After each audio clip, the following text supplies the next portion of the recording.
I just want to come on here and talk very briefly about the Getz situation, but from a slightly different angle. I mean, just to say out loud without repeating what everybody's said about what he did, it's absolutely abhorrent. And, alcohol is the most harmful drug in the world. If you look at the harm that it causes, not just to individuals, but to those around you, you compare it to all the other drugs, it's not even close. And one of the reasons why people don't think about alcohol as such a harmful drug is because it's so readily available.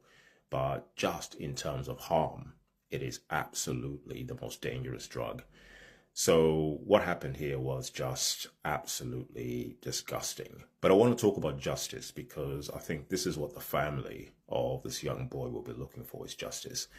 And a lot of the comments I've seen and a lot of the videos, I think I've taken an angle that, this guy's going to go down for a very long time. And I sincerely hope that's the case. But from what I've seen, and I've only seen that literally because a lot of the content that I make on my page is about criminal cases of sort.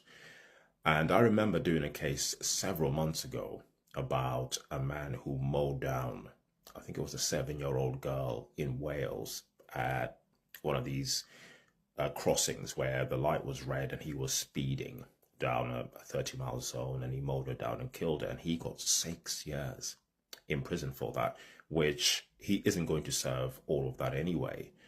And I remember the mum actually commenting on my video to say, thank you for raising awareness about this. I was saying that the sentence is completely unacceptable. And one of the things I've learned about sentencing and laws in the UK, I think it's probably a global thing, if I'm honest with you, is that the sentence that somebody receives for a crime is often based on the value that patriarchy places on the life of the victim. And in the example I just gave you, women and children are at the bottom of that list. On the other end of the spectrum, I did a story here of a gangster who killed a former prison guard, and he was sentenced to 45 years in prison. And the judge said in sentencing that, he's very lucky that he wasn't a serving prison officer. Otherwise, he would have been given a full life term.